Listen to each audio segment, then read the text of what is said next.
All right, guys, real quick. I got a question from the homework.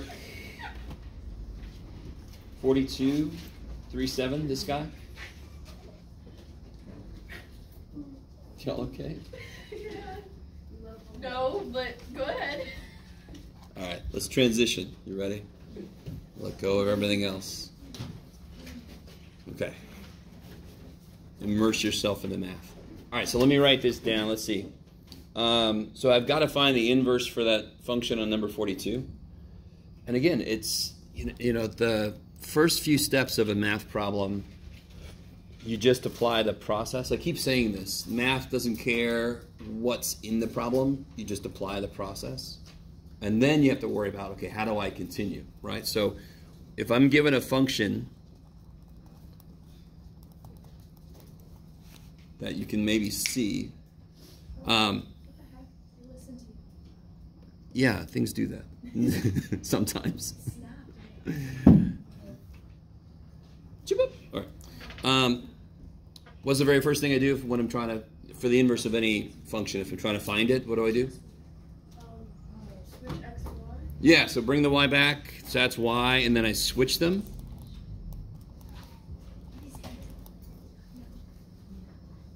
So what am I trying to solve for now? Y. Yes. Obviously, if I was trying to solve for x, it'd be done. So I'm trying to solve for y. And you've heard me ask this question, and you've given me the same answer every time. What sucks about this equation? That it's a fraction. It's a fraction. How do I kill the fraction? Multiply. I like it. Multiply by what? Y minus 2. The thing that's making a fraction, right? And in fact, that does double duty. Where's the variable we're trying to solve for? On the bottom. On the bottom. That sucks. So I want to get it out the bottom already anyway, and that also kills the fraction that kicks ass. So multiply both sides by y minus 2.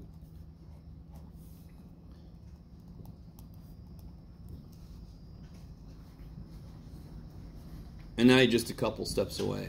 This one's a little bit easier than the one we did yesterday, because there's how many y terms do I see? Just one, so it's kind of nice. Remember the thing yesterday, we had to get all our y stuff together and then get a y out, right? Okay. This is kind of nice, relatively. Is that all right? Did you get to that point, or you know where to go from there? Do you just take out the y? No. Is there? Do they both have a y? Oh, no. Nope. So just get the y by itself. So what's the next thing to move? Plus 2y. Yes, beautiful. Yeah. So whenever we learn something new, don't try to start applying that new thing to everything. I mean, I only have to do that thing if there's multiple of the same variable that I'm trying to solve for. Here, there's just one term with it in. That's awesome. Yeah. Yeah. So it would be wrong if you like just took out the x terms, did like x times y minus 2? Do you see how that would take us right back to where we just were? Oh. So it'd be going backwards. So if I were trying to solve for x, that's what I would do. But I'm trying to solve for y, so I want to get the y piece by itself, so I want to get that out of the way. Cool. Yes? Whenever I get to like that part, I always, like, my next step always ends up making me go back to the original problem, and I never know why. What would you do for You don't have to finish it, but... Well, I mean, it's one step away. What would you do? Divide by x. Divide by x, yeah.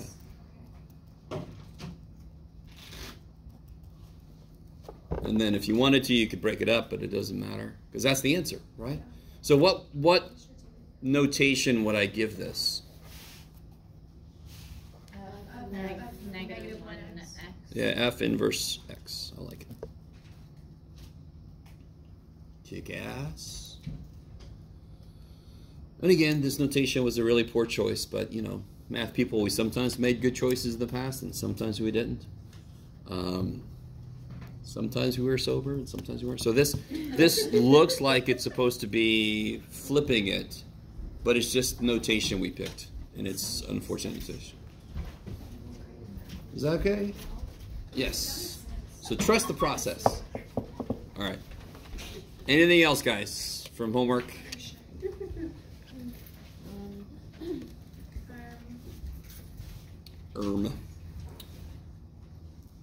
Everything else is good? I'd say right now, everybody, to be on track, you should be pretty close or done with chapter 3. Okay. And if you're not there, that's fine. But you got time to catch up. All right. So if there's nothing else from homework stuff, I'm not sure why I'm doing this. I don't need to. We're going to get back to this section 4, chapter 4. There's only 2 sections in 4 that we're doing. Section 4 and 1, I'm not going to spend any more time on it. It's just slope and y-intercept and making equations of lines. So pretty cool with that. It's got rate of change in there, I believe. There is one thing I think I didn't talk about yet. I might have talked about this, but you guys help me remember. How do you tell if 2 lines are parallel perpendicular? And I don't mean, like, visually it would be difficult. Because something could be really almost parallel, but it's not quite. And if you go a billion steps this way, they meet. So you can't tell visually. If I give you the equations, how can you tell? Yeah, so for parallel lines, if they're really parallel, the slopes have to be what? The same. It makes sense. They have to be increasing or decreasing at the exact same rate so they never meet. Right? Now, they also have to have different y-intercepts. Do you see that? Yes. If they had the same slope and the same y-intercept, they would not be parallel. They would be the same line. Correct? You guys semi with me? Okay. Now, here's the weird thing. So parallel slopes, parallel lines have exactly the same slope. I'm going to say it exactly like that. Perpendicular lines. Does it make sense on one level that if one line is going up to be perpendicular, the other line has to be at least going down? So they have negative slopes of each other, but not just that. So perpendicular lines. What does that mean, by the way? What does perpendicular mean? They have a 90 degree. How big? 90. 90. They make a 90-degree angle with each other, right? So there's a billion lines that kind of like cross each other, but there's only, if they make a 90-degree exactly, that's perpendicular. You guys with me? So perpendicular doesn't just mean they cross, it means they cross exactly 90 degrees. So let me see if this makes sense. Isn't this basically the exact opposite of being parallel? Yes. So parallel lines have exactly the same slope. Perpendicular lines have totally opposite slopes. And the reason I say it like that is related to something I said earlier, maybe even yesterday. What's the opposite of 3? That's one way to think of it. What else is the opposite of 3? 1/3. 1/3, exactly, right? So perpendicular slopes do both of those things. They're negative reciprocals of each other. So what does that mean? If this slope is 2, this slope will be the negative reciprocal of that. So this would be negative 1/2. Do you guys see that? Okay, so do me a favor. Let me give you 2 lines. Don't say a word. Take a minute and figure out the slopes of these 2 lines. What you got, Jeff? I don't know, Jeff.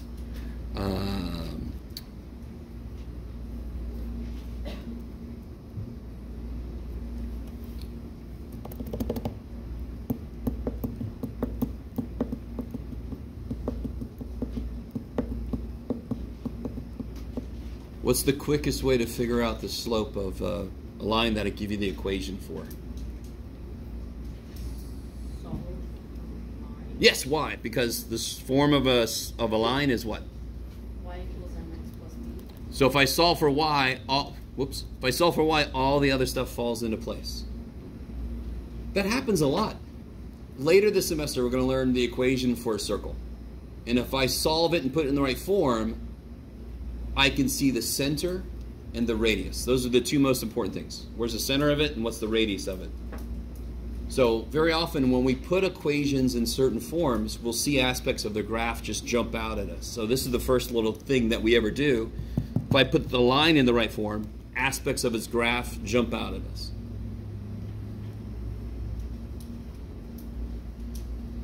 So if I solve this for y, did anybody solve the first one for y yet? 3/4 x minus 7/4. Beautiful. I don't give a shit about this at all, do I? I do not care what this line's y-intercept is. At least not yet. I'll show you. What's this guy's slope? 3/4, 3/4. I like it. which is the same as the other one. Yeah, the other dude, if you add 6x, divide by 8, you get 3/4 x plus 13/8. So this guy's slope is 3/4. Their slopes are the same. So they are parallel as long as they're not the same line. What tells me they're not the same line? They have different y-intercepts, kick-ass. So these two lines are parallel. What would this slope needed to have been if they were perpendicular? Negative 4/3. Kick-ass. So I like to remember parallel, completely the same, totally the same, exactly the same. Perpendicular, completely opposite. Change the sign and flip it. Yes? But it's different from inverse because in inverse you don't change the sign. The word inverse is interesting. Yes. So I have an inverse function, which means the function that does the opposite. I can have an additive inverse, which means change the sign. Right? What's the additive inverse of 3 is the number I add to 3 to kill it, which is -3. Right? Then I have a multiplicative inverse, which is the number I multiply by something to make it become 1, to cancel it that way. So what's the multiplicative inverse of 3? 1/3. So it's also called reciprocal, right? So the word inverse by itself doesn't mean a damn thing. Function inverse, additive inverse, multiplicative inverse, which thing are you talking about? So this, if you want to be really technical, perpendicular lines have slopes that are additive and multiplicative inverses of each other. I don't know why you'd want to say that, but that's the technical term. So you could instead you just say they're negative reciprocals of each other. I like it. Kick ass. Is that cool? Does that sound familiar? Do you guys remember this? Yes. Okay. So you'll see problems in the homework exactly like this. They give you this, you solve for y, you just see what the slopes are. No big deal. Okay. So that's section 401. That's all I'm going to say about 401. 401 should be relatively nice. Then we get to 4.2. 4.2 is not. I don't want to make a big deal out of this. 4.2 is not going to be crazy. I want to do a couple out of the book real quick just to show you what that's going to look like.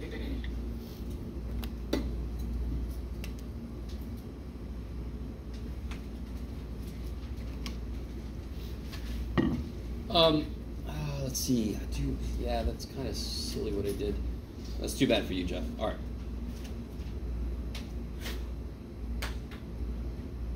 Okay, here we go. All right. Let's try number 11 and 12. So we're going to end up doing, well, at least do number 11. Let me zoom in on that sucker.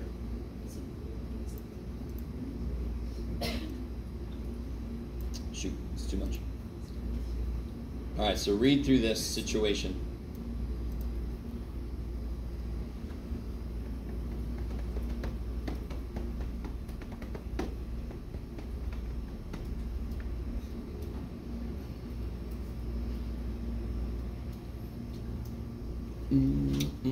Okay. You guys with me?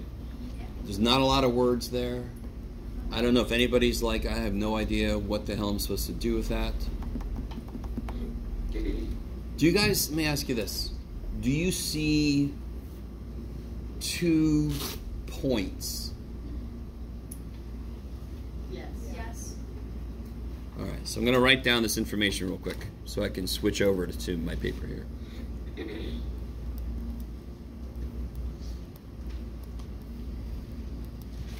Okay.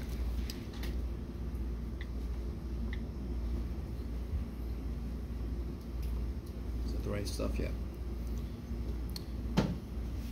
Whoop. All right, now. So it tells me, at number 11 it says, predict the population in 2016. If I give you this kind of problem on a test, I'm going to first say, set up a linear equation to model the situation. So that's something they don't say. Because you could answer this question without a linear equation. Okay. So, you could use this entire number in your point and then make an equation that has years as inputs. Now, this is really neat for you guys. I don't know how to say this correctly. You're so used to just being given stuff. We're creating an equation now, and we have some flexibility in how we do this. Nobody just came along and gave it to us. We have data. We're going to make an equation. Would you like to have to plug in 2028 into an equation? Does that sound enticing? No, I'd rather plug in maybe 18. Doesn't that sound better? So let me see if you guys are cool with this. And this is going to work on a few different problems in here. I'm going to call this point 0 years after 2010, there was 46,020. I shouldn't put comma there. Looks like a three-dimensional point. So what would this point be? 2. Yeah, 2 years later, 52,070. Oh, you can't put like comments because it would like confuse. Yeah, and just because I did this, don't even write this, okay? This is a point XY, right? So it'd be, now watch this, is cool. It would be 2, 4. Is everybody cool with that? Can you imagine? So it'd be 2, 4. This point, don't worry about this too much. Just go with me. This point would be over 2, up 4, out 7. Like, And of course, we live in a 3D world, but a lot of the math we do is first 2D. Just in case you were curious, what if I had to, so if I wanted to find a point in 3 dimensions, I could use the floor as an XY. This is kind of cool. It actually has, Z. say again? Z. Z-axis, I love it. So if I go up 1, over 1, up 3, that's the 113 is what this point is. Is that, and I'm really sorry. Don't worry, we're not going to suddenly start doing 3D. But it's not that big of an extension from 2D. Okay, maybe. Okay.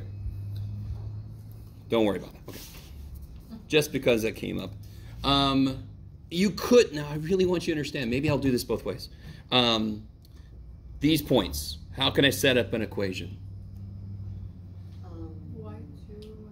Yes, good. So the first thing I want to do is, and again, what are the two things I need to set up a linear equation? I need the slope, which is what you're telling me to do right now, and a point. And the really, really cool thing is, do I have the y-intercept here? Yes. Especially because I decided not to use this whole damn number as the x piece, right? So I know b. What is b? 46,020. Kick ass. And how do I get what m is? Plug in the other point. Is it y2? y2. So 52,070 minus 46,020 over 2. 2 minus 0. Is everybody with me on that? So you get, the slope is 6,050 divided by 2. 3025. Cool. Can anyone tell me what the hell that means? What were the units for the top? What are these? Are these sheep? Are these shoes? No, those are people. People. Oh yeah, that's right. Oh, It's people. And then what's the bottom? Oh yeah. years Years. So what's the units on the slope? per year. People per year. People per year. So this town is adding 3,025 people per year.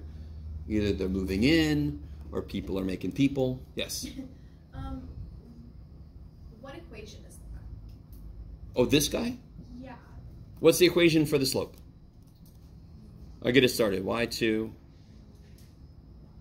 minus y1. Oh, x2. Oh, okay. Okay. And that's to find What's the m? the slope. Slope. Kick That's ass. to find the slope. Okay. I love it. I love it. You guys all right? Yeah. Yes? So we still have to put together our equation. Yeah. Well, I did it a different way. What'd you do? Like, I just did the 52,070 minus 46, like, and I did the divided by 2 just like that, but I just did, like, 2012 population plus the average growth times 4 equals... I know. So what I said was, if I give you this kind of problem on a test, I'm going to ask you to construct a linear equation, which is really what they intend, but they didn't put it in their question. So what you just said is beautiful. Don't we already know they add 3,025 people per year? Yes. From 2012, how many years do I want to pass? This problem said predict the population in 2016. So I want 4 years to pass. So on top of this number, I'm going to add 4 times this. That kicks so much ass. And that's exactly how you could do this problem. What I'm doing for you right now is, I'm not going to be that nice. I'm going to ask you to do what you should do in this section. Construct the linear equation and then do stuff. Does that make sense? Okay. All right, so now I have the slope, right? I have m, and I have b. So the equation of the linear function that represents the increase in population will be what? Y equals 25x plus 46. Now let's see if we get the same answer you got. What does x represent in this problem? Years. Be very specific. After 2000. Years after 2010. So if I want to know 2016 population, what am I going to put in for x? 6. And we'll see if we get the same answer as Maddie. Why not the whole number 2016? Say again? Why not the whole number 2016? Because we built our equation to operate on years after 2010. Okay. If I would have put the number 2010 here and the 2012 there, we would have built it to operate on whole years. Okay, yeah, I see what you're saying. And the equation would have looked Okay. a little worse. I mean, it would still make sense, right? Because like 2012 minus 2010 is 2. Sure. Over 2. Yeah. Yeah, totally. Yeah, it would still work, but your equation could end up looking a lot worse. So anybody did this yet? What do you guys get? So 18,150, so 64,170? Is that what you got, Matt? Yeah. Okay. Now again, based on what the book said, the way you did it, beautiful.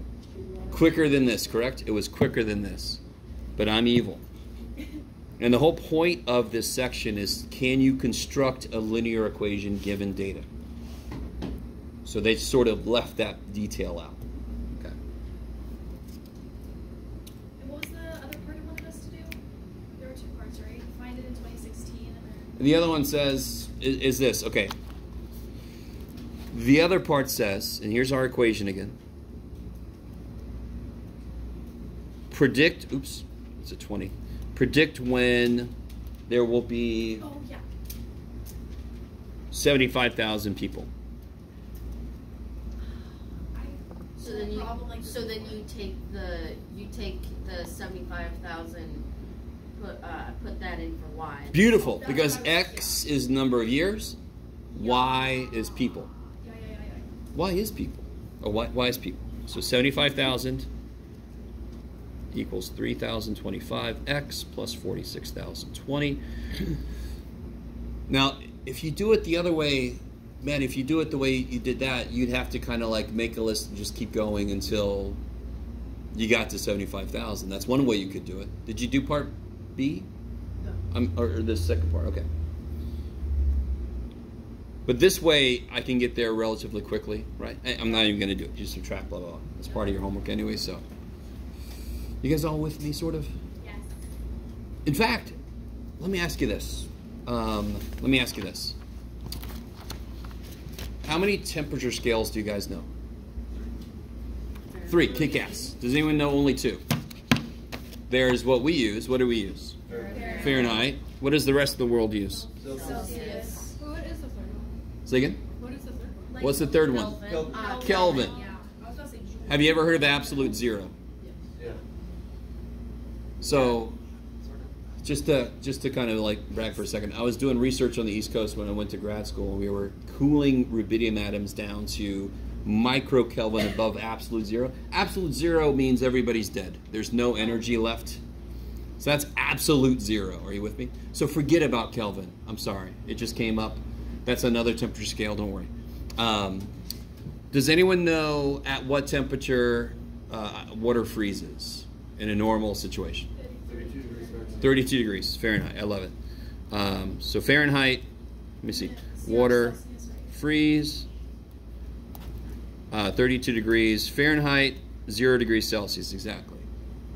Does anyone know when water boils? It's 100. Look at you, 212 Fahrenheit, 100 degrees Celsius. So we're the only country on the face of the earth that's left that does not use metric system. You guys know that? Yeah. And metric system's based on 10 because our number system's based on 10 for some reason. I have no idea why. Anyway, sorry. So we really should, but too bad for us we don't. Now, why am I doing this shit? I can construct a equation that will give me a translation between these two. Yes. I know that. You know them. 9 C plus 32, all kinds of shit. Okay, beautiful. So I don't know if they ever showed you, did they show you why those work? Yeah. Sort of. Okay, Yeah. real quick. Or is it linear? Hmm? Is it linear? Linear, yes. It's a linear relationship, exactly. And that we have to know going in it's linear or else we can't. Yeah, good point. So the model I can use is linear. So what point would this be?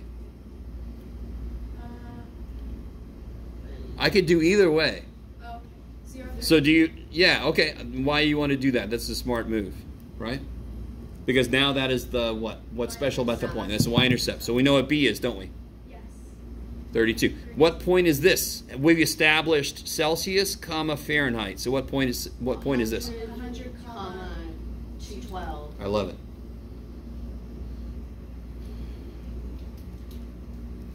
So now what's the slope? That's the only thing I'm missing to be able to set up this equation, right?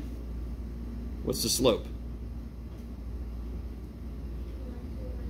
y2 minus y1, 212 minus 32, divided by 100. 100 minus 0. Right, so you get 180 over 100, which is 9/5. If you reduce that bad boy, right? So I'm not going to use y and x. What did we just say is actually this point? Isn't that Fahrenheit? Yes. Okay, so we can be a little bit smarter when we set up equations and use variables that make sense. So instead of y, I'm going to use f. So my equation is going to be f equals mc plus b. So instead of, is everybody with me? The input is Celsius, the output is Fahrenheit. So let me use those letters. So f equals the slope, 9/5 c, plus the y-intercept. 92. So somebody in Canada said it's 21 degrees outside today. They don't mean it's cold as hell. They mean it's actually kind of warm. Can you tell me, if it was 21 degrees Celsius, can somebody tell me what the Fahrenheit degrees would be? What would you do to figure that out? Plug it in. Plug it in. Plug it in where? First. That's incredible. Yeah, so since that's Celsius, I put it in place of C, and then the output is Fahrenheit. Are you guys semi with me? Yeah. Okay. If you listen to any news from any other country on the face of the earth, they're going to say the temperature is Celsius because, again, we're special. Yes. If you ask us to do something like this on homework or a test, is it okay if you do the 1.8 instead of 9/5? Yeah, that's fine. The reason that we try to keep slope as a fraction is because in words it's rise over run. So the fraction kind of like gives me a physical tag for both of those. Does that make sense? Yeah. But the 1.8 doesn't, mathematically, the math doesn't care. Right. All right. Enough. I just want to throw that at you in case some of you guys knew that equation and never saw where it came from. All right. So the other kind of thing here, let's see. Here we go. Perfect. Okay. So let's say a newborn baby. Newborn baby. So here he is. I love it. New babies look like little Buddhas, I always call them. Chunky. He's chunky. Yes. let's say that he's 7.5 pounds at birth, which is around, yeah, it's a little bit more than average, right? Oh, yeah. I think it's close to average. I can't remember. And let's say the baby gains 1/2 of a pound every month.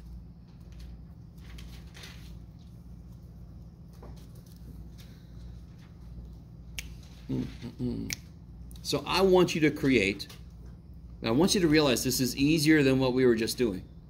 I want you to make a function weight in terms of months. And we'll use T for that. So just like we used F and C, I want you to use W and T. Does everybody see how, do I have to do a lot of work to figure out the slope? No. Why? Because Yeah, don't I already have it? Slope is already changed, and they already told me it's 1/2 pound every month. 1/2 pound per month. That is slope, yes. Would the y-intercept be 7.5 pounds because we're starting there, or would... Yes, we're assuming time begins when the baby is out in the world, Okay. right? And we know the baby existed elsewhere, but we don't start the time until he's out in the world, which is what we do with our age, right? We don't add 9 months to our age. We're all actually 9 months older than you think. Ah, ha, ha. No, sorry. Yes? I know in some countries they once the fetus is formed, it's like 1. Oh, It adds on. I see. Yes, that's true. Okay. I always forget about it. Take a second. Don't say anything. Set up the equation. You got everything you need.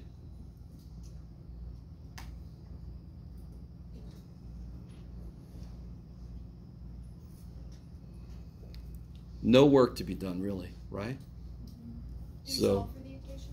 instead of y, we do w Oh, yeah. equals m. What's m? 1/2. Instead of x, we're using t plus 7.5. Now, how do I check this? T0 means birth. So at T0, it should be 7.5 pounds, correct? If it gains 1/2 pound every month, a month later, when it's 1 month old, how much should it weigh? 8. 8 pounds. So let's see, when I plug a 1 in for this, what's 1/2 plus 7.5? 8. Okay, good. So you can kind of check your equation once you get it set up. Correct? Okay. The next thing it wants to know is, what is a reasonable domain? This is an interesting question. This is a little funny that they put this in here, because where should our domain start? I sort of gave that away. 0, right? You know what I'm talking about? -5, -20. 20 months before you were born, you weren't even started to be formed yet. So there's no reason to talk about it. So it makes sense to talk about from 0. Now here's sort of subjective. Oh, I see what you're Why wouldn't you say, first off, at some point, don't we stop, well, how do I say this? growing? No, this is about weight. Oh. So unfortunately, yeah, it's kind of rough when you get older, trust me. This is a little weird. Really what it's asking is, how long do you think that 1/2 pound per month makes sense? And that's a rough, that's kind of weird that they put this question in here. Probably until the child is like 2 or 3. Yeah, so this one you'd almost have to Google the answer. Do you guys understand what I'm saying? So anytime we set up an equation from data, that equation might only exist for a certain length of time. So if I set up the equation for a fish is born, how much does it grow? If I set up the equation for that, do I let it go for 50 years and this thing is like swallowing Manhattan or something? The fish that ate Australia. No, you guys kind of with me? So at some point, that thing is going to stop being accurate. Yes? Then how would you find the domain? Would you just plug in? No, unfortunately, that's why I wanted to talk about this, just in case they had another question like this. This is a very strange question to ask, but I kind of like it, because you have to realize it starts at 0, and then this, it's really kind of up to you, like 1 year, 2 years, I have no idea. You'd almost have to Google it. So I just want to tell you, that question is really unfair, because it's not a mathematical question. How long should this baby gain 1/2 pound every month? I really don't know, right? Yes? But because it is in months, months. If we put a year, we'd have to put 12, not 1. Yeah, if you put, yeah, exactly. So if you thought it was 5 years, you'd have to put 60 months. Okay. Yes. So don't you, does everybody understand that once you get older, you start putting on more pounds per month as you get older? Yeah. And then at some point that stops, and then it goes, and then it starts again, and then it stops, and then it starts again, and then you go like this for a while, and you know, I don't know how your journey's been, but okay.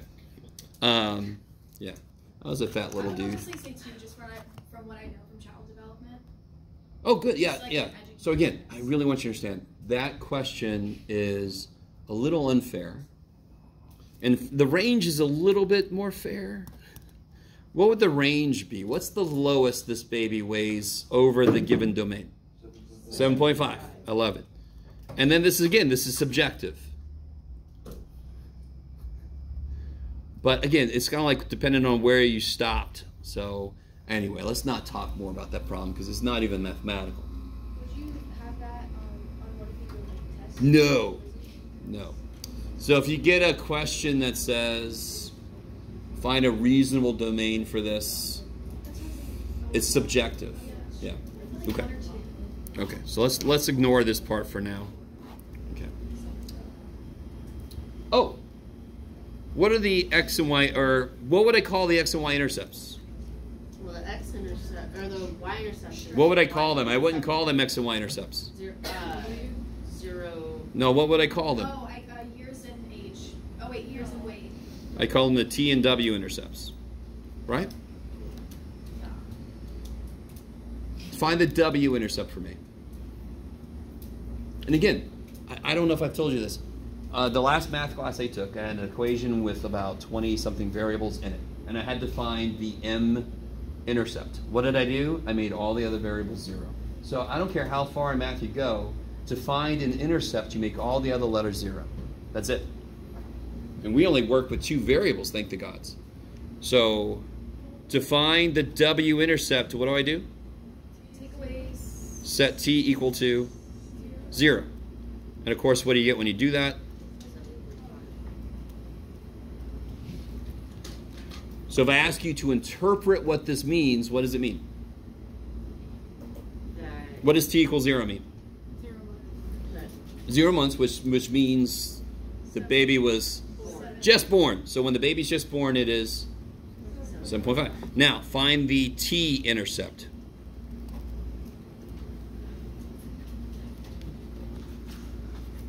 This is where things are going to get a little weird.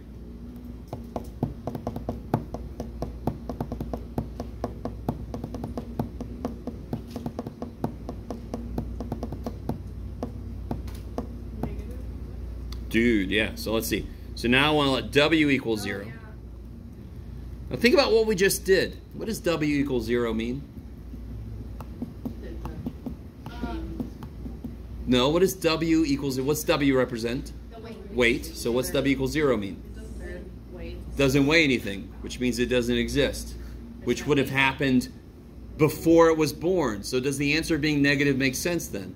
No. Doesn't make sense. Yes. Oh. Yeah. Because it would happen before it was born, correct? Yeah. But is it also outside of the domain? Yes. Yes. Okay, so 7.5 negative, you subtract it, then you double, so you get 15 equals, negative 15 equals t, right? So on one level, it makes sense like this much because it happens before the baby was born, right? But on another level, it doesn't make sense because it's outside the domain, and I don't know how many pounds or whatever it was putting on while it was cooking, right? So what does negative 15 mean? Is it? It would mean, officially, it would mean 15 months before it was born. Oh, no. That's like the year 6 months. Totally.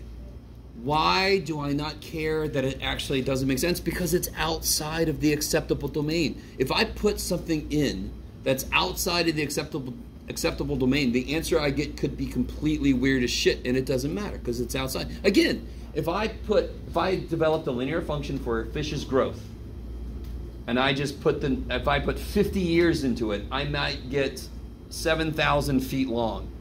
Yes? Does that make sense?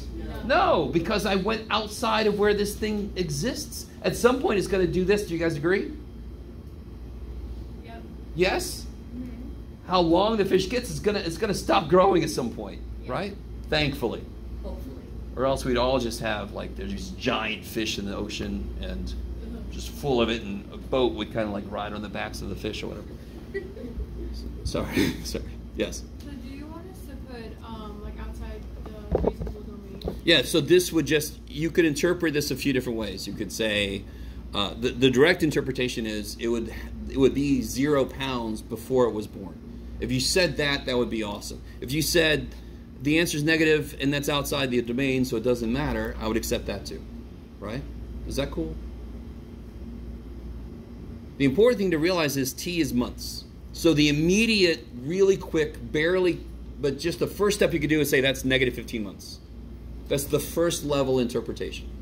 But then, of course, I want you to go further. What would that mean? Okay, it's before it was born, in which case it doesn't even matter because it's not even something we're taking into account.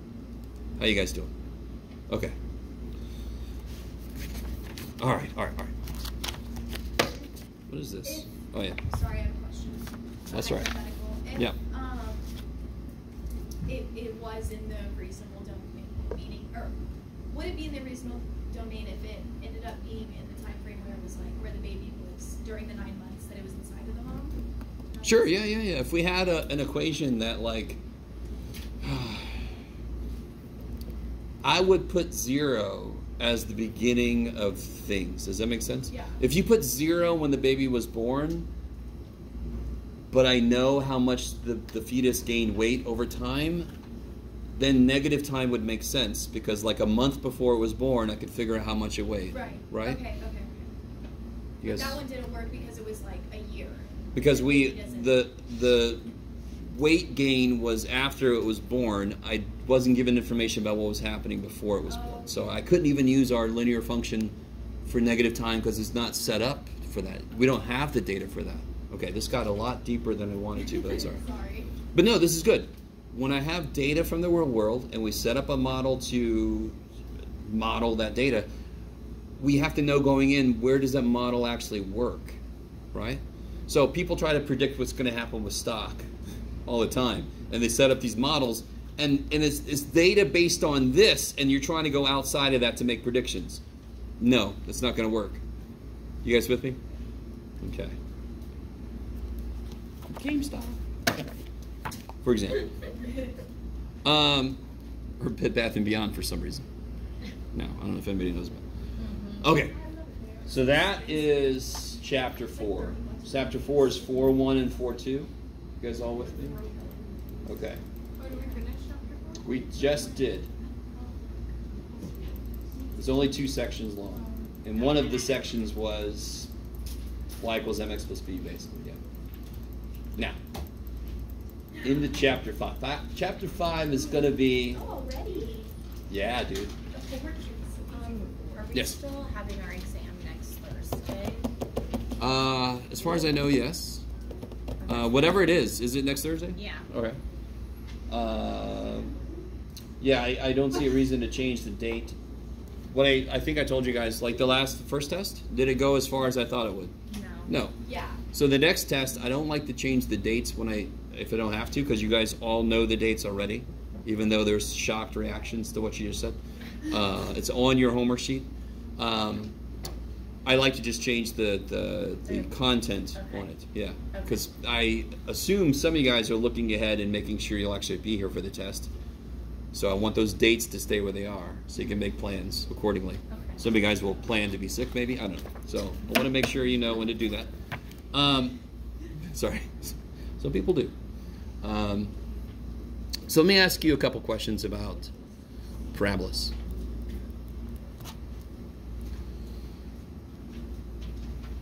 What's the most basic equation? Say again? Chapter 5, yeah. Give me a very basic equation that gives a parabola. X squared. X squared. I love it. Okay. Good. Yeah. And then, or anything where the highest power is 2. I love it. You with me? Okay. So that would be a parabola. Can anybody tell me where this parabola's vertex would be? 0. Yeah, so a standard parabola starts at 0, 0 and goes up in both directions from there. Kind of makes sense. Okay, I like it. So the vertex here is 0, 0. So let me see if you guys can apply a concept we've worked with quite a bit. What if I had this parabola instead?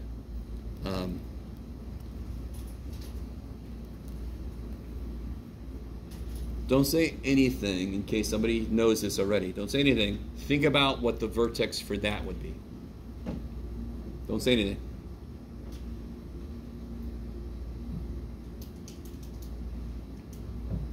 And let me give you a little hint. You should be able to tell what it is just by looking at this equation. Can somebody tell me what's the idea here? What would I ask you to do if I gave you a problem like this? What does it look like? Yeah. How much would it move?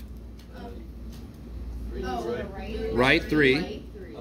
Up 4. Should be 0. And which points do that? Which points move like that? Every point, correct? Every point moves like that. So specifically, the vertex would move like that. So if I move the vertex over right 3, up 4, where is it now? 3, 4. So this is kind of like the same way that y equals mx plus b. So I can get a line, and somebody can give me a line 2x minus 5y equals 11, right? And that kind of sucks because I can't immediately see anything about it. If I solve for y, I can see all kinds of shit. You with me? This form, I can't remember what this book calls it. I don't know. Some books call it vertex form. Some books call it standard parabolic form or something. I might just call it standard form, but I got to look at what the book calls it. I can't remember. Yes? There's just 2 little questions. Yes. Is parabola just the name of the shape? Parabola, yes. It's the name of the shape. And you guys all, it's the same thing as ellipse. It's the name of the shape. Hyperbola. You guys know what a hyperbola looks like? Hyperbola. Just real quick. Here's an ellipse, correct? Here's a hyperbola. Oh. So it goes like that. So there's comets that have hyperbolic orbits. There's a comet actually that's leaving us now that was just by us. It's not going to be back again forever. Like Halley's Comet comes every 76 years, I think. Mark Twain was born when it was here, and then he died when he came back. Oh, that's So that comet weird. was weird. Yeah, I know. And then is vertex just the low point? It's the low point if the parabola opens up. So that's the next thing we're going to do. I love it. Okay. So this vertex is at 3, 4. Go ahead, sorry. So then the vertex only applies for, like, it doesn't apply for lines, right? Yeah, because a line doesn't have a turning point. So you can consider a vertex as being a turning point for quadratic. Okay. So turning point. A line doesn't have a turning point. So there'd be no point. That's, you know, one of the most important points on a parabola is the vertex. So for example, I mean, so this guy, if I drew a really unacceptable sketch, right, it would look like this. Can anybody tell me what the range of that is? What does range mean again? That's the y. Yep. So what's the smallest y output I get? 4. Infinity. Infinity. I love it. All right, let me stop for a minute. Is everybody with me? We haven't done anything too amazing. And you're all like, you never do anything. All right, I'm sorry. All right, so what about if I had this?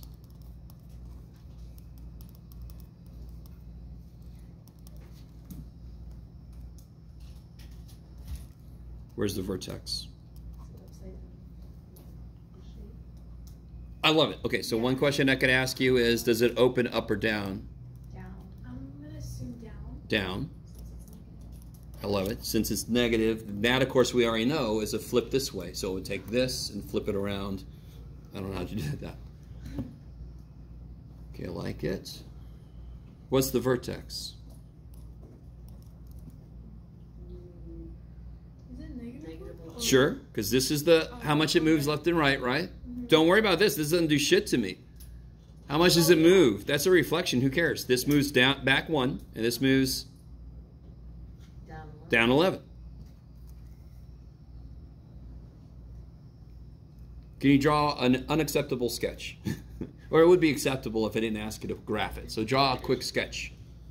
Same way I did this thing, right?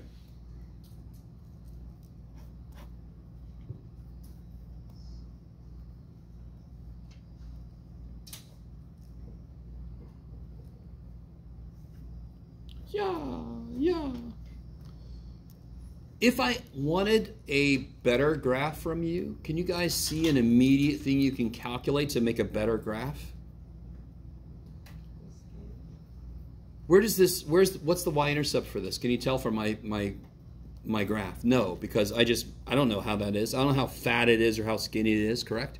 If I took a second and figured out the y-intercept of this, I can make a much better graph. We'll do an example in a minute. What's the range of this one? Careful. Negative infinity. Yes, you start at the smallest. So it goes from negative infinity and it goes up to negative 11 inclusive because it reaches negative 11. You guys all with me? These are kind of questions you're going to see in the homework and on the test and blah, blah, blah. Okay.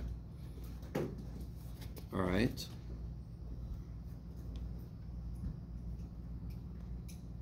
Now, what if I'm given this? What you got, Jeff? Sure. Okay, I'll let you. Is that in the right form? No. Let me see what they do. What do they call it? Blah, blah, blah, blah, blah, blah, blah, blah, blah. Who knows? Hold on, guys. Here we go. Yeah, okay, so this book, real quick, sorry. This book calls this form vertex form. Yeah, so it is, this book is one of those. So many books call it different things. So when the book says vertex form, this is what they mean. It makes sense because I can see the vertex. Do you guys know the official name for this, by the way? Oh, that's... The hilarious thing is... graph of No. What's that? What's that? Oh, slope-intercept. Slope-intercept form. Isn't that silly? So the way math people, and again, it's not a bad name. It's just not very creative. They're like, I see vertex. We call vertex form. Okay, so it's called vertex form. Is this in vertex form? No. Okay, here comes one of your favorite things. Can anyone figure out, and again, here is vertex form in all its glory. Vertex form is a times x minus h squared plus k. Let's see if you guys are cool with this. What was a in this first example we did? What was a? 1. I love it. It could have been 2. If it would have been a 2, what would have been different about the shape? Would have been wide. Would it go up faster or slower if I put a 2? If I doubled all the outputs, would it go up faster? Oh yeah, faster. So it actually gets skinnier. Yeah. If I put a 1/2 out front, fatter. So if A is greater than 1, it'll get skinnier. If it's between 0 and 1, it'll get wider. Okay. What's the vertex of the general form? Don't overthink it. K? No, opposite sign H. H? K. Isn't it minus H? Right? So it's just H? Yeah. Okay. Right? Is everybody cool with that? This is exactly what we did earlier when there were numbers there. Okay, I like it. Yes? Why isn't it negative 8? Help me out. Why was this 3? Because which way does this actually shift? Ah, there you go. That always makes When me it's... up. Say again? That always makes me up. I know. I want to go left when I see the negative. I know. But remember, you know, again, so this situation would be if it costs $20 to get in, and somebody steals $10 from me as I walk through the door, how much money should I have in my pocket to be able to make it in? You should have 20. Oh, 10. 30. $30. If somebody's going to steal 10 from me and it costs 20 to get in, I need more. okay. So got when it. I see a minus, then all my inputs have to be bigger than they used to be. If somebody's going to steal money from me, I'm going to have more money to begin with. So that's why the whole graph shifts to the right. Okay. And I know this is a hard thing. Remind yourself. Because we see a minus and we're like, That means go back, dude. What the hell are you talking about? But we're talking about what do the inputs have to do? They have to overcome this minus h. They all have to be h bigger than they used to be. Just to overcome the fact that somebody's freaking stealing h dollars away from them. Yeah. And how come, like, how would we know to put h and not negative h? Or like earlier 3 instead of negative 3? Because I know it's x minus, but how do we know it's Because not negative? we've talked about the transformations. And what would this do? Which direction would it go? We go left, Right 3. Yeah. So it's Just like here, it was +1, it would go back 1. okay. Since the vertex starts at 0, 0, it exactly captures the movements. Do you see what I mean? If I go back 2 and up 5, -2, 5, that's the vertex. It captures those. Okay, maybe. So, I need to make this look like that. How the shit do I do that? There's gonna be a 1 out where the A is. So let me just show you guys. This will be exciting. I'm going to make some room. Maybe, does that make anybody realize what I'm about to do? Don't I need to make this factor like this? Doesn't that mean I need to complete the square? All right, so what's the steps again for completing the square? I forgot. Nope. Minus 40. Nope. First step is take that and cut it in half. it in half. And then you take that one and you square it. So what does this tell me? That's Now real quick, watch what I'm doing. What did I just now do to this equation? What did I just do? You just broke it. What did I just do? Oh, I know this is weird. Didn't I just add 4? yeah. Didn't I just change the equation? Yeah. Yeah. Am I allowed to do that shit? Nope. No. So I better subtract 4 at the same time. Okay. Please let that be okay. That's really confusing. Why did you just put a 4 there and then take away 4? That didn't Okay, make so sense. remember, if I want to take something and I want to say, what do I have to do to this so that it factors like that?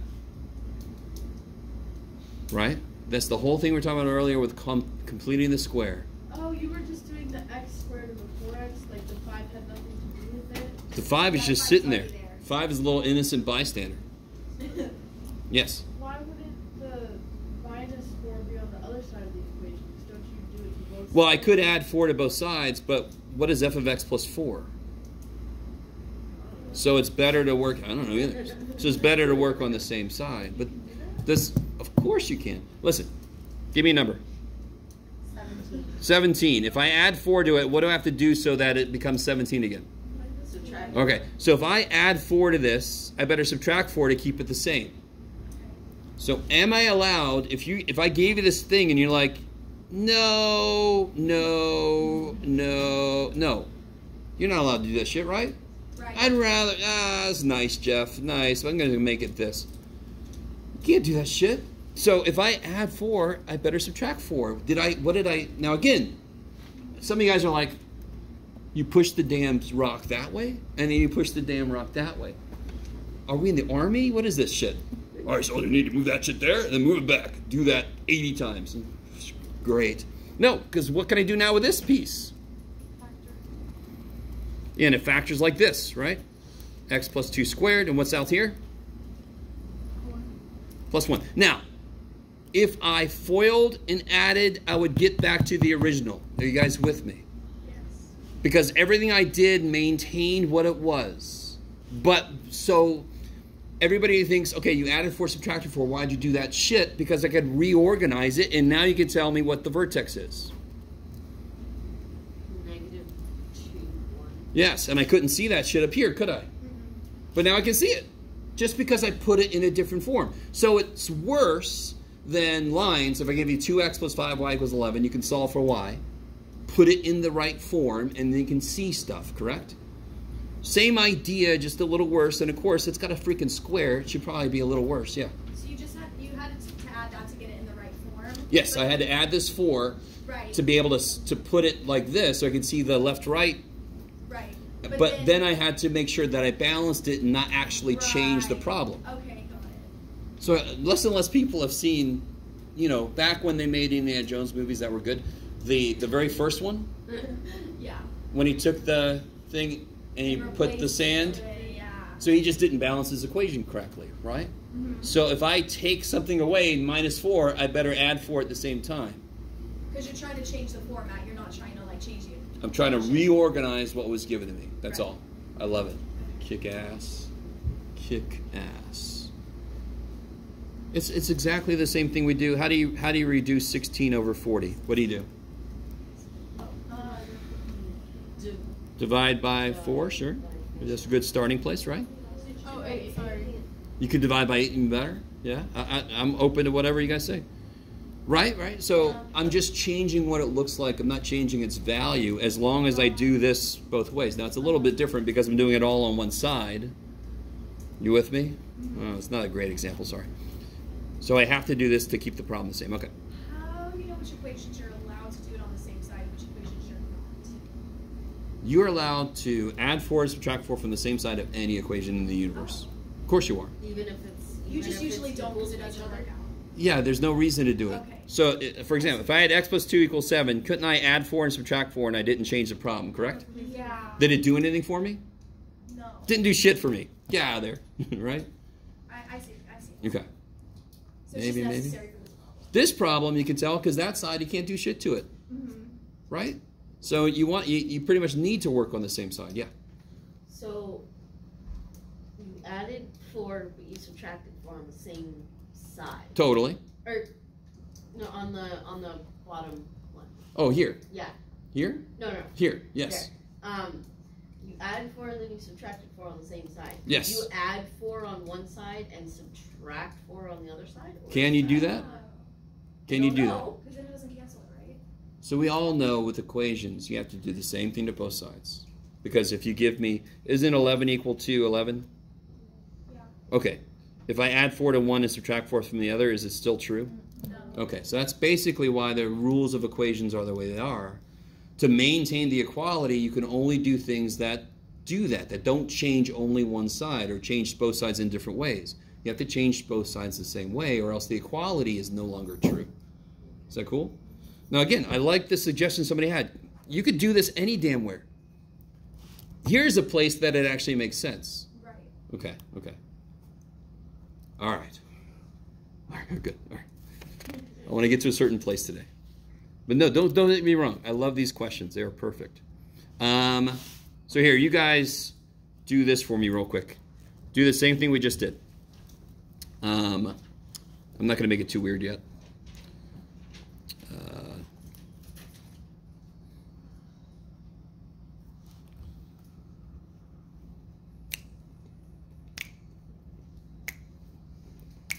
Ooh, I made that. Make this a plus. It doesn't really matter, but just make it a plus 19.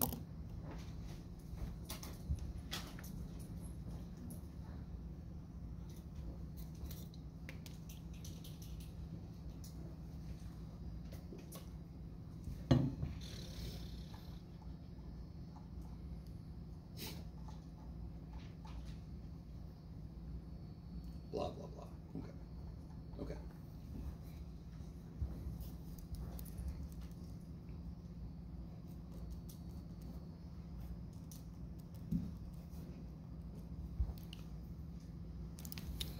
Well, that's not good. Sorry, people at home. People at home. Da-da-dee-da-dee.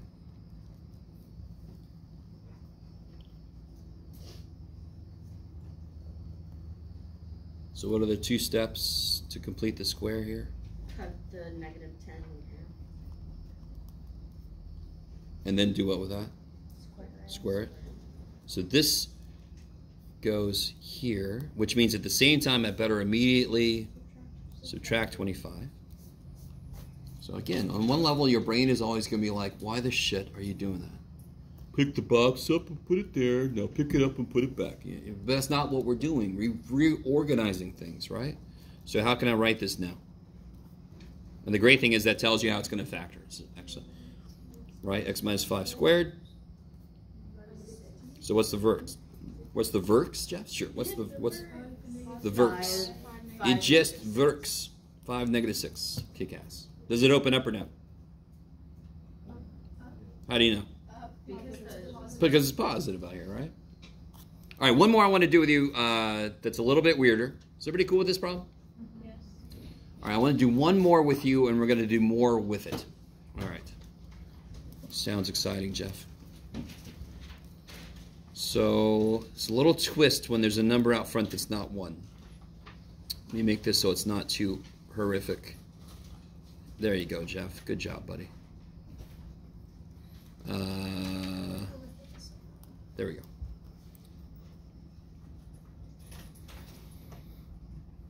So I don't know if you guys remember this, but completing the square only works when the first number is 1.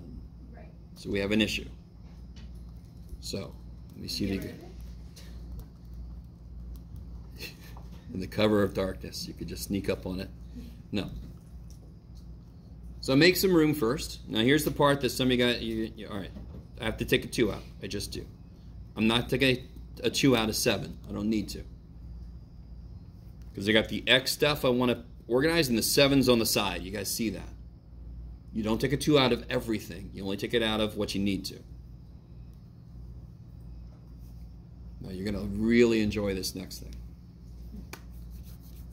Can you guys see what goes here? Just, I mean, what do I do? What's the 2 steps?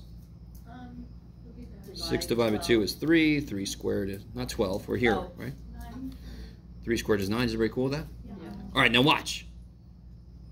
If I put a plus, is that really a 6 in this problem? Is there really just a 6 right here? Isn't there really a 12? Yeah. You guys agree with what I just said? Yes. If I put a plus 9, I did not just add 9. I did not just add 9.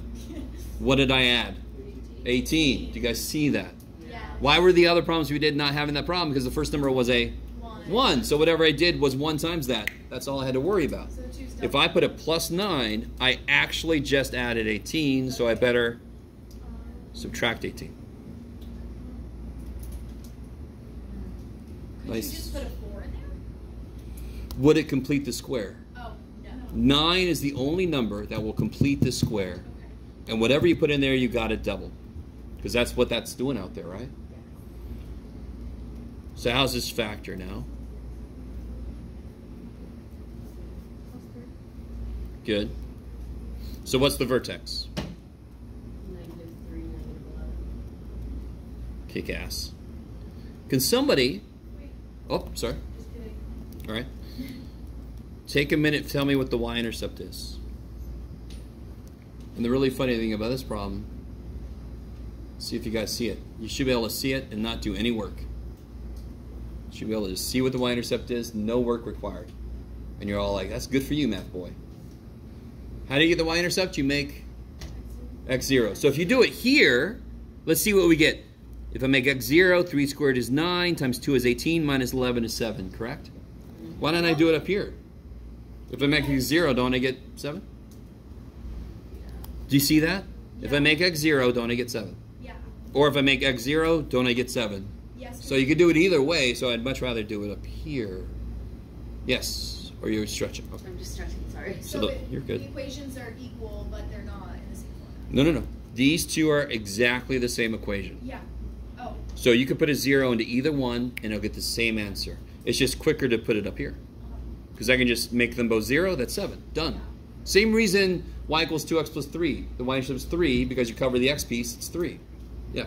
So -11. So when you do the completing the square and all that stuff, and it ends up in the vertex form, the number that's outside, which is where the -11 is not the y-intercept anymore? Hell no. Okay. Hell no. Because again, the reason there's a shortcut with y equals mx plus b is because when I make x0, the only thing left is b. If I make x0 here, isn't there a lot of shit left here? Yeah. Yeah. There's stuff to work out then. There's only a shortcut if it kills the entire little section. Makes x0, all the shit's still there. Yeah. So when in every problem like this, the original number added on to the original equation would be the y-intercept every time? Yes, and again, it's just a shortcut. Okay. How do you find the y-intercept? Make x0, and 7 is the only survivor if I make x0, right? And again, just remind you guys, if I make an x0 here, 3 squared is 9 times 2 is 18 minus 11 is still 7. You still get the same damn answer, so it doesn't matter. if you forgot, you could get it. Who cares? You can still get it. Okay. So I could just like look at it and write it down. You can just look at it. Yep. Okay. All right. So now we're going to kind of graph this a little bit nicely. Shwa! I should have went more that way. Too bad, Jeff. 1, 2, 3, 4, 5, 6, 7. Okay. I got to get down to 11. Let's see. Let me just do 2, 4, 6, 8, 10, 12. Okay. You guys all with me? You're all like, no. So -2, -4, -6, -8, -10, -12. 2, 4, 6, 8, 10. Oops. All right. Okay. Okay, good. Vertex, -3, -11. Right? Looks about right. Make it big. So here's my vertex. Is this opening up or down? Up, thankfully. Right? Oh, mushroom down. I'm not just going to blah, blah, because what else do I have? Y-intercept. 0, 7. Let me ask you kind of a strange question. Where would the mirror go? Isn't a parabola, isn't every parabola symmetric? -7.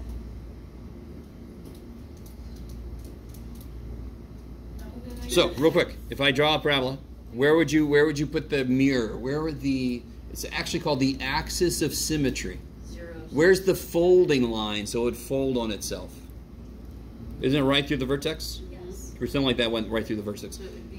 Do you guys see that? Yes. That's the mirror. It's reflection across that. So where is the mirror here? Oh, Through the vertex, correct? Yeah. Does anyone know the equation of that line, the dotted line I just drew? Almost. It's not staying the same height. It's staying the same left-right. X equals -3. That is called the axis of symmetry. I keep pushing my poor little phone. Go ahead. So when you see the book ask for the axis of symmetry, it's kind of funny. If the vertex is 7, 9, the axis of symmetry is x equals 7. If the vertex is -20, 19, the axis of symmetry is x equals -20. Do you guys see that? Because it's an x equals line that goes through the vertex. That's why it's that nice. Yes. Would it ever be a y equals? Yeah, because eventually we're going to do parabolas that open sideways. Okay. And they would be x equals y squared instead of y equals x squared. But that's later. Now listen, if that's a mirror and there's a point right here, how far is that point away from the mirror? 3. Where should there be another point? 3 away. 3 this way, correct? Yes. You guys all with me? And now I can make a nice, roughly nice. Not too bad yet. That's not too bad. It should be a little more rounded here, but that's okay, Jeff. Yes? So if you don't have time to graph and you have to like find the mirror, can you just is there a way to do it? Like we just did. 3 away there, 3 away there. That's quick. Okay. That's it. That's all there is to it. If I know the y-intercept and I know the vertex, I can figure out distance. I got another point. Didn't have to do shit for it, right? You guys see that? Yeah. You'd always get that mirror point. Okay, maybe. The only time it won't work is if the vertex is on the y-axis. Does that make sense? Because then the vertex will be the y-intercept, and there's no mirror for that. Then you have to actually find more points. Okay, that was good. Oh, and then that. Yes, okay, look at that. You're all like, no, Jeff, you have no time. Let us out early. Come on. No. All right, I'm sorry, before I get too far away with that. Any questions on that?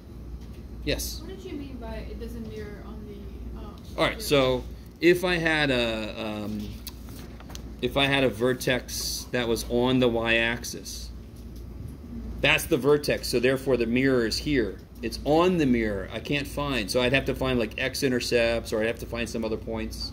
Does that make sense? So it's nice when the vertex is not on the y-axis. Whatever the y-intercept is, I can find its mirror image. Okay, maybe. And this is stuff that's in 5.1. Yes, totally. Now, okay. Do you all agree? Let me show you an example. What if I gave you this function and I said, put it into vertex form?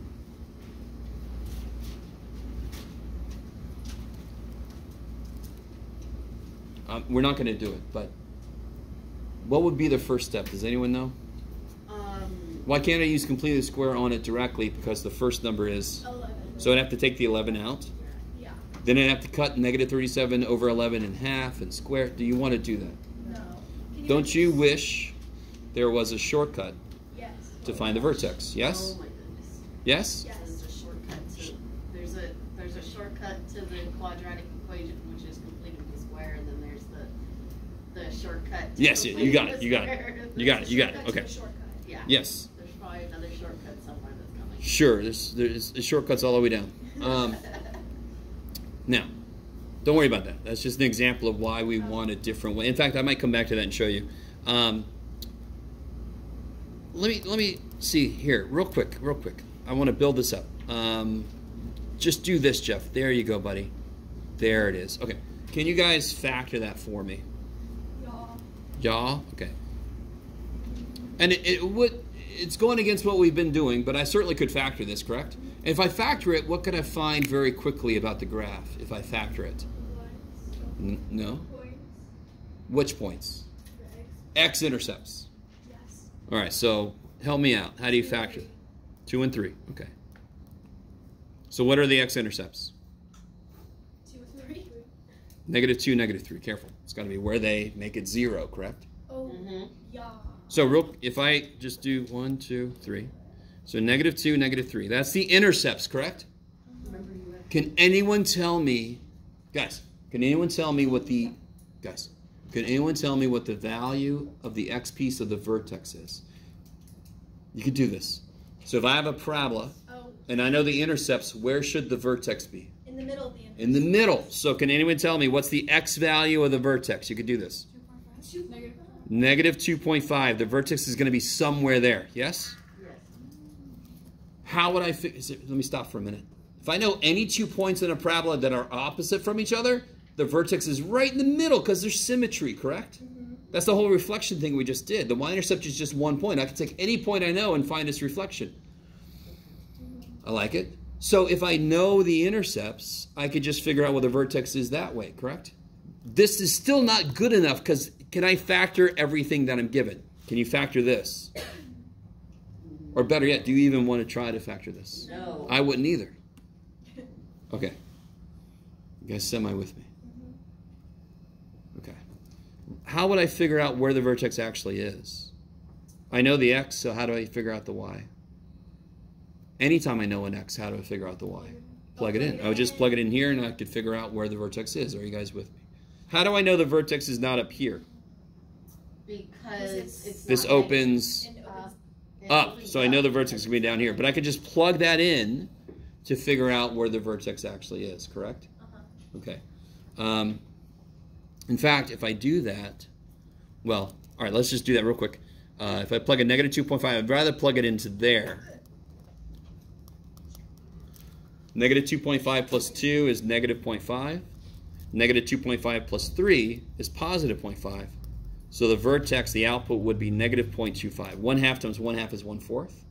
So it would actually be like right there. It's teeny. Yes. Okay.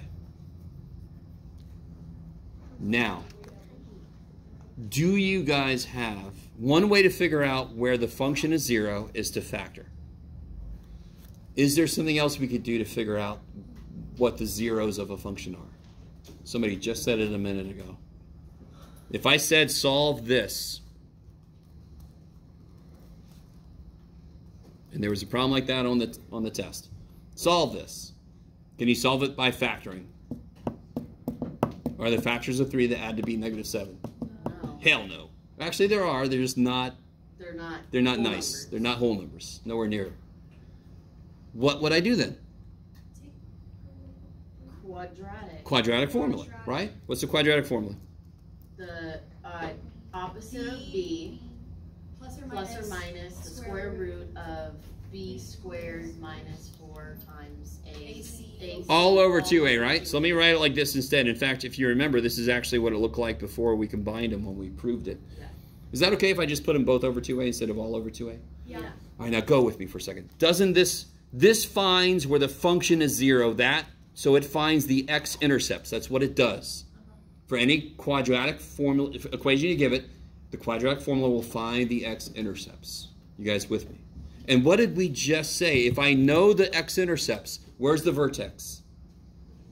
In the middle. Yeah. You with me so far? Mm-hmm. So you all agree the vertex definitely is in the middle of the intercepts. And this function, this process, finds the intercepts. Now let me see if you guys are cool with this. Whatever that is, don't I add this to it to find one answer, correct? Yeah, and then you subtract. And don't I subtract the exact same amount to find the other intercept? Yeah. So what is in the middle of the two intercepts? Negative. This guy is. Right.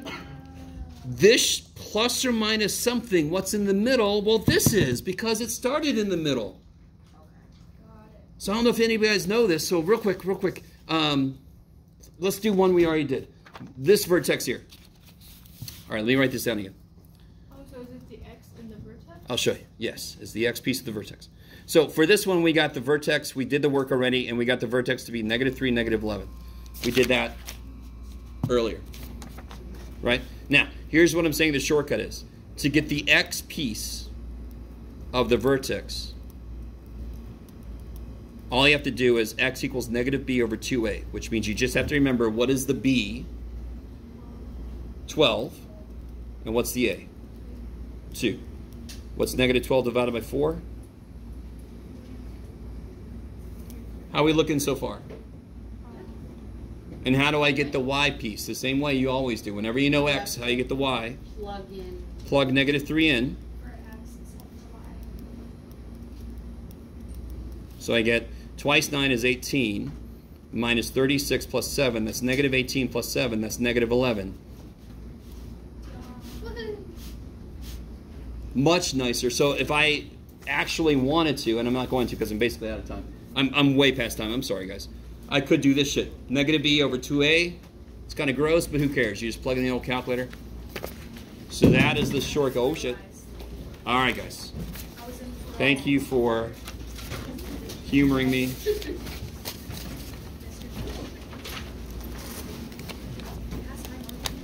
We're not even. I thought it was 10:39. Well, isn't it like 20? 10:35, I think. Oh, Yeah. 10:35. That'd be really weird if we had a class that ended at 10:39.